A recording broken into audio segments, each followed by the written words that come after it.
Bismillahirrahmanirrahim. Assalamualaikum warahmatullahi wabarakatuh. Salam Om Swastiastu, Namo Buddhaya, salam kebajikan. Halo, nama saya Zainal Lestari dengan NIM 210504109 program studi ilmu hukum Fakultas Ilmu Sosial dan Ilmu Politik. Di sini saya akan membuat konten digital di mana mengenai penugasan UAS HKI, dan di sini saya akan menjawab beberapa soal yang diberikan oleh dosen pengampu sebagai mata kuliah hukum perdata, yaitu Ibu Mardiani SHM. Baik, ke soal pertama. Soal pertama, jelaskan sumber hukum dalam acara perdata. Sebelum itu kita akan membahas mengenai hukum acara perdata itu sendiri, yaitu dimana mengenai serangkaian kaidah, prosedur, dan peraturan hukum yang mengatur tentang pelaksanaan formil hukum perdata dalam tata hukum positif sebuah negara. Menurut ahli yaitu Wirjono Projokoro, hukum acara perdata itu adalah serangkaian peraturan-peraturan yang membuat cara bagaimana orang itu harus bertindak terhadap dan dibuka pengadilan, dan cara bagaimana pengadilan itu harus bertindak satu sama lain untuk melaksanakan berjalannya peraturan-peraturan hukum perdata. Jadi sumbernya itu yang pertama, HR, yaitu hukum acara perdata yang berlaku di Pulau Jawa dan Madura. Hukum acara perdata itu dituangkan dalam pasal 115 sampai 245 yang ada di dalam bab 9, serta jadi mana itu ada beberapa pasal yang tersebar antara pasal 372, 394 RBJ adalah kemudian itu ada kedua yang dimana itu ada RBJ. RBJ itu adalah hukum acara perdata yang berlaku di Pulau Jawa dan Madura. Nah, RBJ ini terdiri dari 5 bab dan 723 pasal yang dimana mengatur mengenai pengadilan umum, namun dengan diresmikannya tentang Undang-Undang Darurat Nomor 1 Tahun 1951 BW, yang dimana itu memuat mengenai hukum acara perdata terutama dalam buku ke-4 ya, tentang pembuktian dan daluarsa sebagaimana yang sudah dijelaskan di dalam pasal 1865 sampai pasal 1993. Kemudian ada Ordonanso tahun 1967 nomor 29 tahun nomor 29, Ordonansi tahun 1867 nomor 29 yang memuat ketentuan hukum acara perdata mengenai kekuatan pembuktian tulisan-tulisan di bawah tangan dari orang-orang Indonesia atau yang mana dibersamakan dengan mereka. Kemudian ada Wetbook atau dikenal WVK yang memuat beberapa pasal yang memiliki ketentuan hukum acara perdata yang dimana pasalnya itu adalah 7, 8, 9, 22, 258, 275, 273 serta 274 dan 275.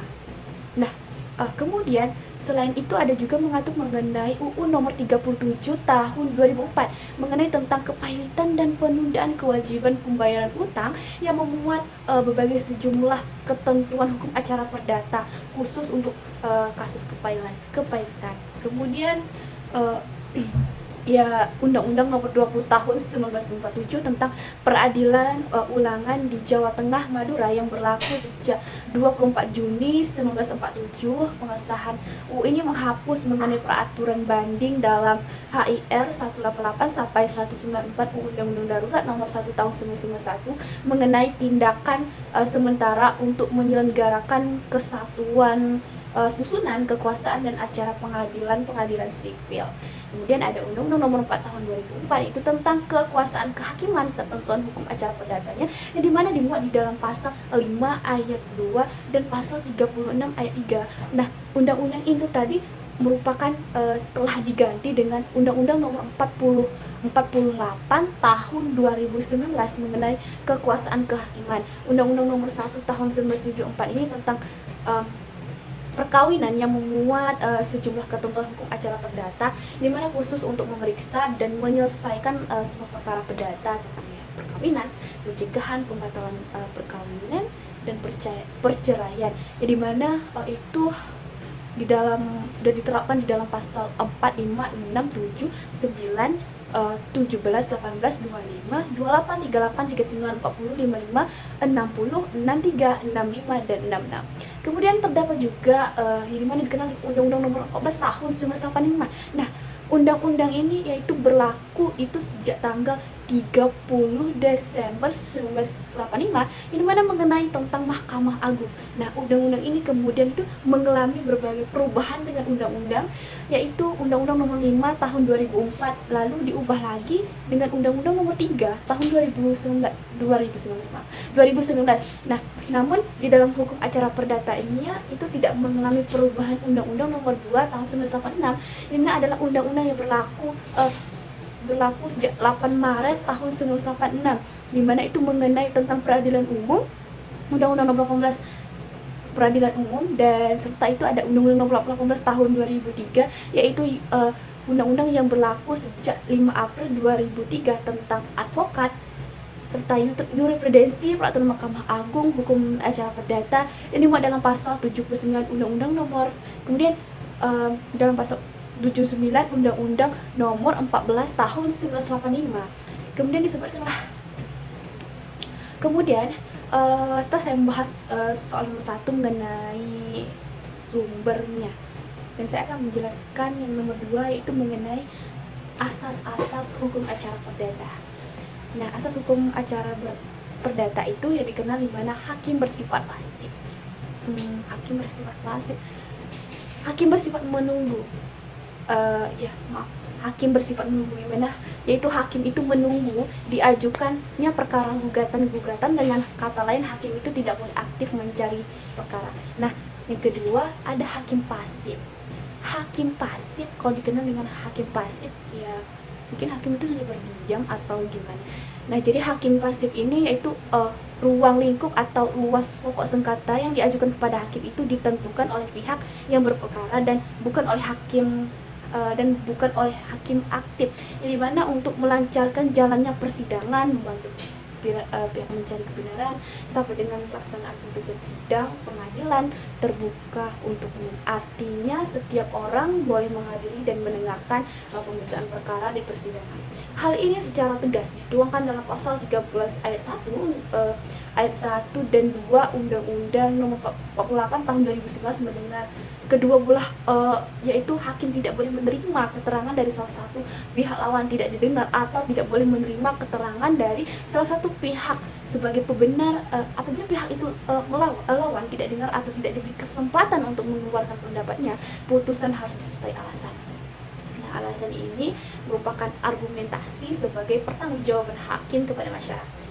Jadi para pihak pengadilan yang lebih tinggi dan ilmu hukum sehingga mempunyai nilai objektif, hakim itu harus menurut dasar hukum putusannya, yang dimana artinya hakim itu tidak boleh menolak untuk memeriksa, mengadili, dan memutus suatu perkara yang diajukan dengan dalil bahwa hukum tidak ada atau kurang jelas, melainkan wajib untuk memeriksa dan mengadilinya. Jadi hakim itu harus memutus semua tuntunan hakim, tidak boleh memutus lebih atau lebih daripada yang dituntut beracara dengan dikenakan biaya, tidak ada keharusan lagi. Nah, nomor 3. Soal nomor 3 yang mana mengenai muatan dalam surat gugatan. Apa saja yang dimuat dalam surat gugatan dalam acara perdata? Oke, kita akan bahas mengenai apa itu surat gugatan. Jadi surat gugatan perdata itu, kalau kita mengenal kata surat, berarti di surat gugatan isinya itu adalah mengenai gugatan-gugatan yang diajukan oleh penggugat bila merasa kepentingannya itu dirugikan atau. Jadi surat gugatan itu adalah gugatan perdata, adalah sebuah tuntutan hak yang di dalamnya terdapat sengketa. Nah, sengketa dan menjadi landasan dasar pemeriksaan perkara yang diajukan pada ketua pengadilan negeri, yang mana ada salah satu pihak sebagai penggugat dan pihak lain sebagai tergugat. Jadi ada dua, penggugat dan tergugat yang merasa kepentingan.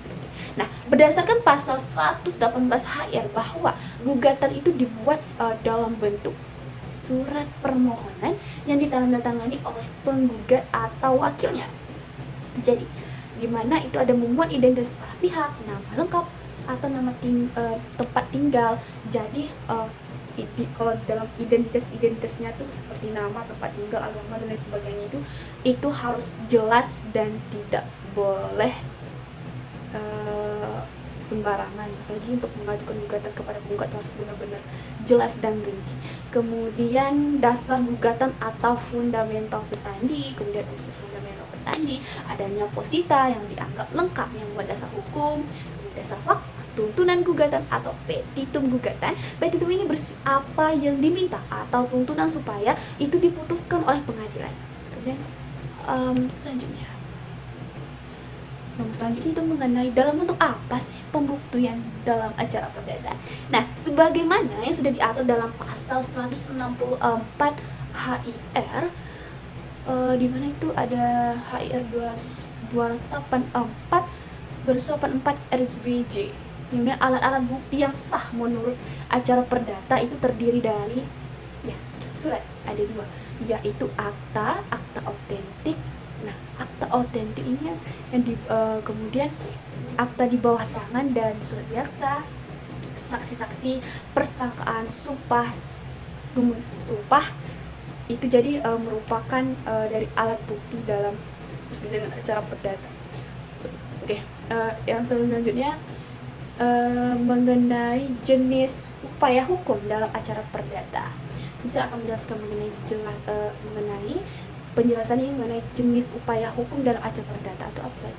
Jadi, mengenal kata upaya hukum itu merupakan upaya yang diberikan oleh undang-undang kepada seseorang atau badan hukum untuk hal tertentu untuk melawan putusan hakim sebagai tempat bagi pihak-pihak yang tidak puas dengan hakim yang dianggap itu tidak sesuai dengan apa yang diinginkan, yang tidak memenuhi rasa keadilan, karena hakim juga seorang manusia dapat melakukan kesalahan atau kehilafan sehingga setelah memutuskan atau memihak salah satu pihak. Jadi macam upaya hukum dalam dibedakan antara upaya hukum terhadap upaya hukum biasa dengan hukum luar biasa. Yang pertama itu ada hukum upaya biasa. Nah, hukum upaya biasa itu yang digunakan untuk putusan yang belum berkekuatan hukum tetap. Jadi dia itu mencakup mengenai perlawanan verzet, ada banding, kasasi. Nah, pada dasarnya menangguhkan eksekusi dengan pengecualian itu apabila putusan tersebut telah dijatuhkan dengan ketentuan dapat dilaksanakan terlebih dahulu atau disebut dengan uti forward which forward dalam pasal 180 ayat 1 HR. Jadi meskipun dilakukan upaya hukum tetap aja eksekusi itu berjalan terus. Kemudian yang kedua, upaya hukum luar biasa dilakukan terhadap putusan yang telah mempunyai kekuatan hukum tetap. Jadi pada asasnya itu upaya hukum ini tidak menangguhkan eksekusi, mencakup peninjauan kembali atau disebut dengan request civil, kemudian perlawanan yang ketiga atau reverse, kemudian terhadap sita executor. Jadi ada yang dimana upaya hukum biasa atau perlawanan atau verzet. Jadi supaya hukum suatu upaya hukum ini terhadap putusan di luar hadirnya tergugat atau putusan verzet. Jadi dasar hukum verzet dapat dilihat di dalam pasal 129 HR.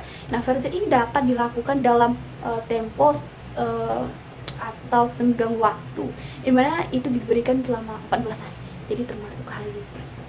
Nah, setelah putusan verzet itu diberitahukan atau disampaikan kepada tergugat karena tergugat itu tidak hadir. Jadi kalau karena tergugat tidak hadir, selanjutnya itu dalam persidangan tergugat tidak hadir. Jadi hakim itu bisa menjatuhkan yang putusan verzet. Nah, syarat verzet. Nah, tadi kan karena salah satu pihak tergugat itu tidak hadir dalam persidangan, maka hakim melakukan putusan disebut dengan putusan verzet. Nah, kira-kira hakim itu menentukan putusan verzet. Jadi syarat verzet itu apa? Terus pasal yang mengaturnya. Jadi syarat verzet itu adalah yang dimana diterangkan dalam pasal 129 ayat 1 HR. Yang dimana keluaran putusan verzet jangka waktu untuk mengajukan perlawanan tidak boleh lewat dari 15 hari dan jika pada eksekusi tidak boleh lebih dari 8 hari. Kemudian ada verzet ini dimasukkan dan diajukan kepada ketua pengadilan negeri di wilayah hukum di mana penggugat itu mengajukan gugatannya. Nah, kemudian ada upaya hukum biasa, ada banding, adalah upaya hukum yang dilakukan apabila ada satu pihak tidak puas terhadap putusan pengadilan negeri.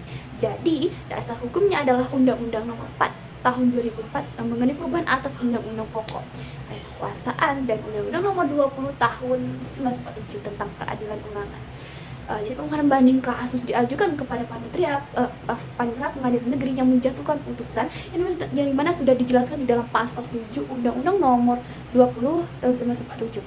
Jadi urutan banding menurut pasal 21 UU Nomor 4 tahun 2004 junto pasal 9 Undang-Undang Nomor 20 tahun 1947 itu mencabut ketentuan pasal 188 sampai 194 HR, yaitu apa? Jadi yang pertama itu ada pernyataan ingin banding. Kemudian yang kedua, panitera membuat akta banding. Yang ketiga itu dicatat dalam register untuk perkara. Kemudian pernyataan banding harus sudah diterima oleh terbanding selama 14 hari. Sudah pernyataan banding tersebut itu dibuat. Jadi pembanding itu dapat dapat membuat memori banding terbanding dapat mengajukan kontra memori bandingnya. Kemudian selanjutnya upaya hukum biasa. Ada kasasi menurut pasal 29 dan 30 Undang-Undang Nomor 14 tahun 1945 junto Undang-Undang Nomor 5 tahun 2004. Kasasi itu adalah pembatalan. Nah, dengan kasasi itu pembatalan atas penetapan pengadilan dari semua lingkungan peradilan dalam tingkat peradilan akhir. Putusan yang diajukan dalam putusan kasasi adalah putusan banding. Jadi, alasan yang dipergunakan dalam permohonan kasasi yang ditentukan dalam pasal 30 Undang-Undang Nomor 14 tahun 1945 junto Undang-Undang Nomor 5 tahun 2004 itu yang mengenai tidak berwenang atau baik kewenangan absolut maupun relatif untuk melampaui batas wewenang. Jadi salah menerapkan melanggar hukum yang berlaku lalai memenuhi syarat-syarat yang diwajibkan oleh peraturan perundang-undangan. Di mana dia itu mengancam kelalaian dengan batalnya putusan yang bersangkutan. Kemudian upaya hukum luar biasa. Nah, hukum di mana itu ada peninjauan kembali apabila terdapat hal-hal atau keadaan-keadaan ini ditentukan dengan undang-undang terhadap putusan pengadilan yang telah berkekuatan hukum tetap dapat dimintakan peninjauan kembali kepada Mahkamah Agung dalam perkara perdata dan dipidana oleh pihak-pihak yang berkepentingan. Menurut pasal 66 sampai 77 Undang-Undang Nomor 14 tahun 1985 junto Undang-Undang Nomor 5 tahun 2004. Jadi alasan-alasan peninjauan kembali menurut pasal 67 Undang-Undang Nomor 14 tahun 1985 junto Undang-Undang Nomor 5 tahun 2004 yaitu ada bukti baru yang diketahui setelah perkaranya itu diputus yang didasarkan pada bukti-bukti yang kemudian oleh hakim pidana dan dinyatakan palsu. Nah, apabila setelah perkara diputus ditemukan surat-surat bukti yang bersifat menentukan yang pada waktu perkara itu diperiksa tidak dapat ditemukan. Nah, apabila telah dikabulkan suatu hal yang tidak dituntut atau lebih daripada yang dituntut apabila mengenai sesuatu, bagian dari tuntutan belum dapat diputus tanpa dipertimbangkan sebab-sebabnya. Kemudian, apabila dalam satu putusan terdapat suatu kekhilafan, hakim suatu kekeliruan yang nyata.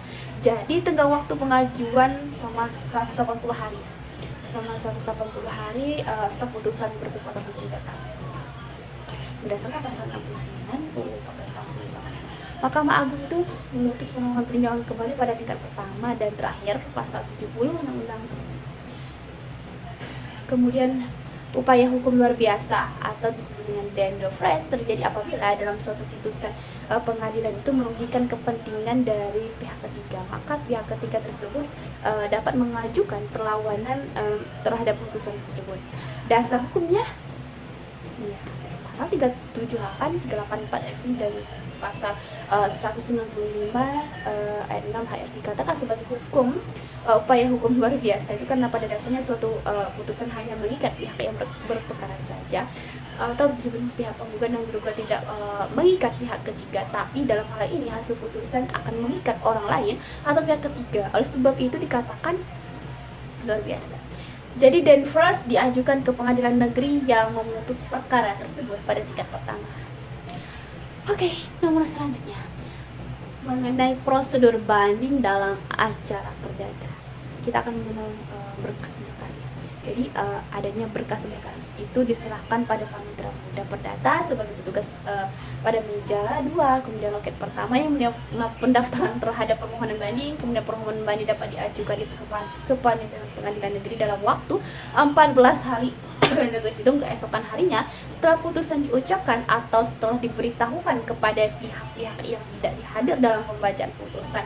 putusan. Jadi apabila dari 14 hari itu sudah dijatuhkan pada hari Sabtu, Minggu atau hari libur, maka penentuan hari ke-14 jatuh pada hari kerja berikutnya terhadap permohonan banding yang diajukan melampaui tenggang waktu tersebut di atas itu tidak dapat diterima dan dicatat dengan membuat surat keterangan panitera bahwa permohonan banding telah lampau atau bisa dibilang berwasa. Jadi panjar biaya banding dituangkan dalam SKUM dengan penuntutan biaya pencatatan pernyataan banding. Biaya banding itu ditetapkan oleh ketua pengadilan tinggi ditambah biaya pengiriman ke rekening pengadilan tinggi.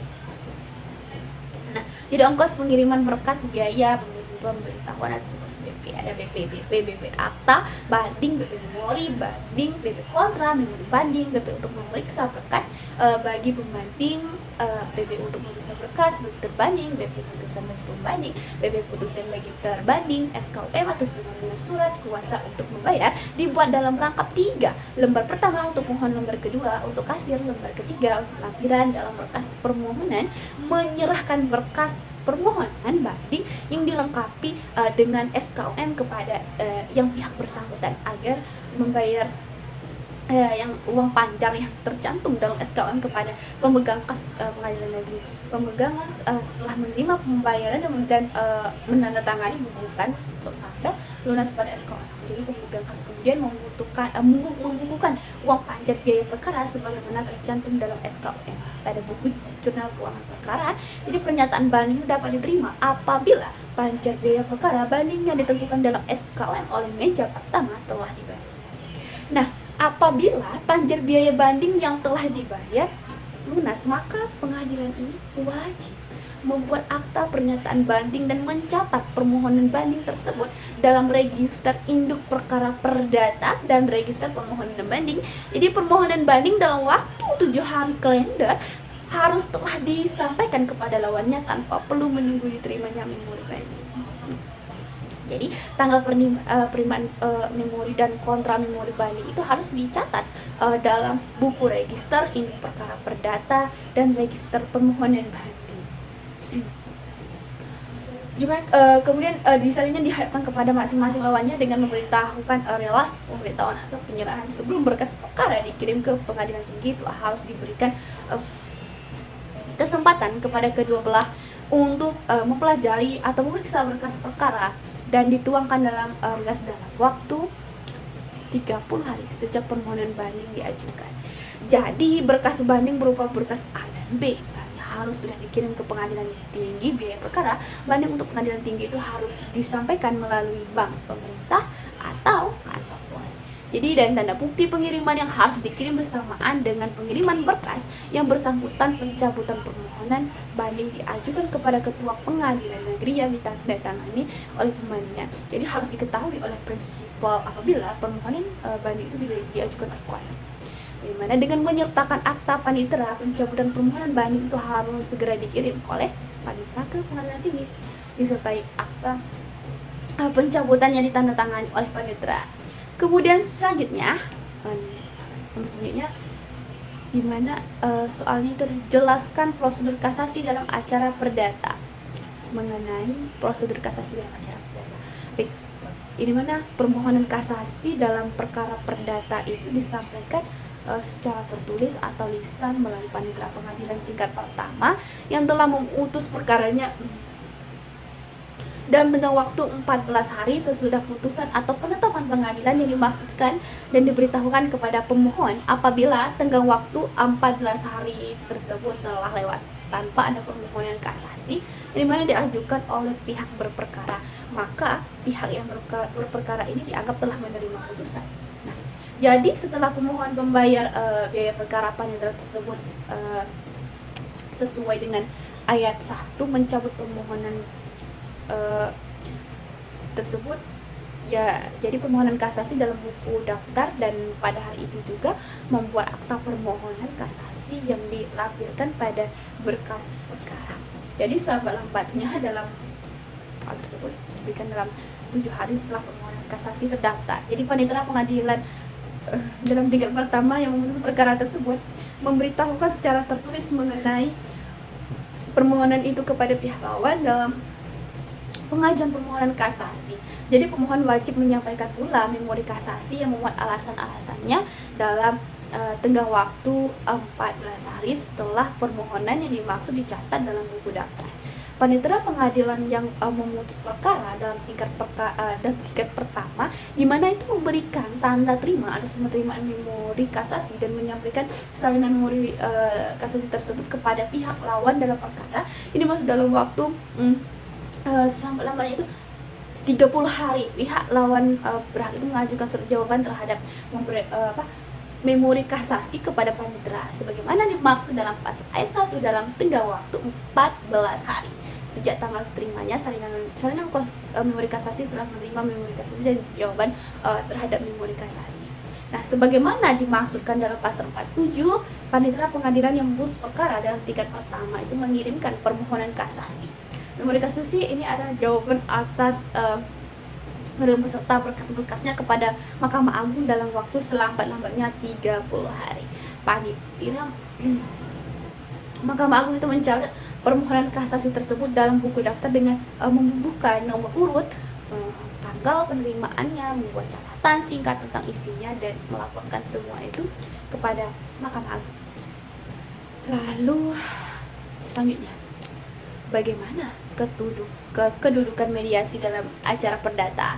Jadi kita akan mengenal fungsi mediasi itu, dia kan sangat berperan penting ya dalam kedudukannya itu sebagai penyelesaian masalah secara non litigasi atau dikenal dengan di luar pengadilan. Jadi hal tersebut itu untuk mencapai kesepakatan antara kedua belah pihak yang bersangkutan.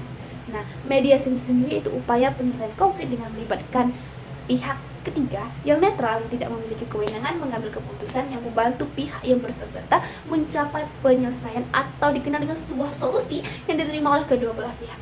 Jadi, mediasi itu merupakan salah satu proses penyelesaian sengketa yang lebih cepat dan murah serta dapat memberikan akses lebih besar kepada para pihak untuk menemukan penyelesaiannya yang memuaskan dan memenuhi rasa keadilan.